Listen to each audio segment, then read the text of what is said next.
Today we're talking about exercise 3F. There's 3 parts to it. So 3F.1 is about translations, 3F.2 is about dilations, and 3F.3 is about reflections. And we're going to do all 3 today because we're only doing 2 questions from each. And they're all very related. So I'm going to demonstrate 2 properties to you, and then I'm going to get you guys to do a bit of an investigation on your calculator, see if you can come up with some discoveries yourself.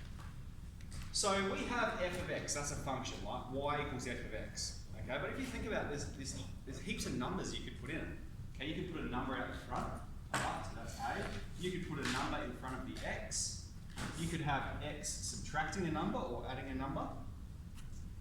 And you could even add a number at the end outside the function. Okay, so these are the 4 ways that you can affect a function. And it doesn't matter what the function is, it has the same effect on every function.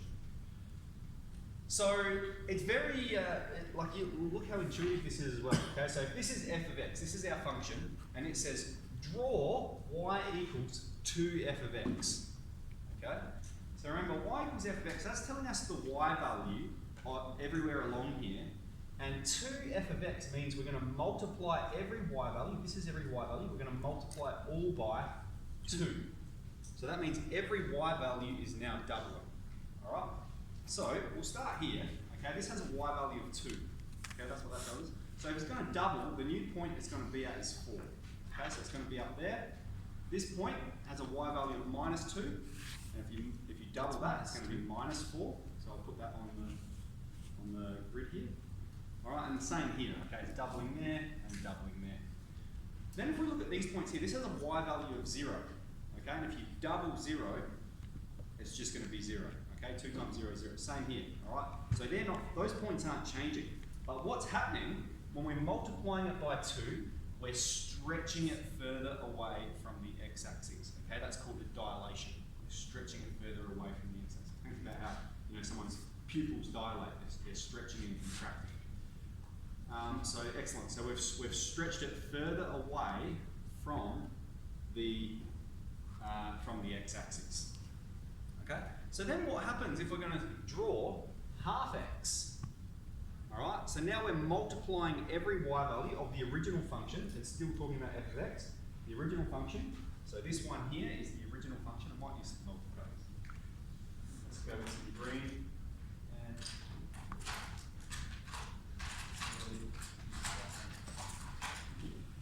So if we're halving every y value, okay, so here the y value is 2, half of it's going to be 1, okay? Here it's minus 2, half of minus 2 is minus 1. And so, again, half of 0 is still 0, so that point is not changing. But now, we haven't stretched the function further away from the x-axis, we've pushed it closer to it, it's contracted, it's now shoved closer to the x-axis. So what we can notice here is if we have, you'll notice this pattern, you're going to develop it yourself. But if we have a number larger than 1, okay, exactly, it's going to stretch it further away from the x-axis. If we have a number between 0 and 1, it's going to bring it closer and closer because it's either halving it or thirding it or whatever the fraction is, it's multiplying the fraction, so it's bringing it closer and closer and closer. Excellent. So then let's have a look at number 2. We've got f of x plus 3. So this one's pretty straightforward as well. Okay. So let's say we've got that same function again. I'll just do one wave of it this time. And it says f of x plus 3. So it's got every y value. All right. Remember, f of x just represents every possible y value. Every possible y value plus 3. Okay. So if this has a y value of 2, then that's going to go up 3 units. So if it's going from 2 up 3 units, it's now going to be at 5. Okay, so the tallest point there is at 5. Okay, 0 here, if it's going up 3, it's going from 0 up to 3, so it's going to be there. Here, that's going to be at 3 as well. We'll put that on our graph. If we have here, this has a y value of minus 2. Okay. Just wait a second. Y value of minus 2, and we're shifting every y value up 3 units. So that means this one's going from minus 2, it's going up to positive 1. This one's at 0, it's going up 3 units, it's going up to 3. And so this is a great way to do it. Just put some dots, okay? This y value is moving here. This y value is moving here. And then we can draw our line, our curve through it. All right? So we've shifted the whole thing up 3 units. Every y value is moved up 3 units. I won't do the next one as well because it's just the same. Every y value has moved down 2 units. It's moved down 2 units. I'll sketch it on there to show you what it looks like, but I won't go through the whole process. So this one is going to be here. This one is going to be here. Everything's shifted down 2 units. So it's still the same curve. What have we done? There we go. It's just everything has shifted down. Okay, so on the sheet that I've given you, right, there's 3 investigations for you to conduct. You're not, now listen carefully here, these are precise instructions. We're not going to be looking at our textbook today. Okay, what I've got here has been pulled out of our textbook, and I'll explain why in a moment. But we're going to conduct these 3 investigations, and so you're going to follow the instructions on your graphics calculator. I don't want you to sketch the graphs in your book, that's going to be a waste of time. I just want you to sketch the graphs and see if you can start to notice any patterns, okay? It's going to, boys, it's going to familiarise us with the graphics calculator. So we're going to do these 3 investigations, and we're going to see, okay, people are moving, I'm still trying to explain our process, that's very, very annoying.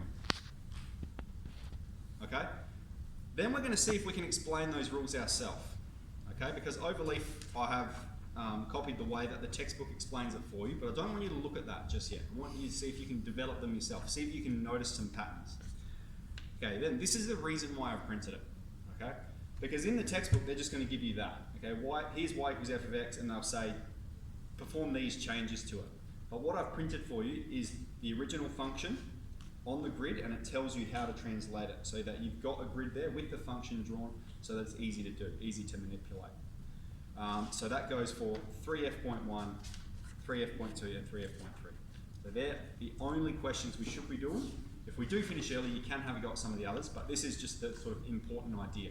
And it is a very important idea, what we're doing here, translations, dilations and reflections, because when we do hand out our assignment in a couple of weeks' time, this is going to be very important because that's what we're going to be doing. We're going to be moving heaps of functions around. Okay, so just make sure we have a rough idea of how these numbers are affecting the function. Let's get into it.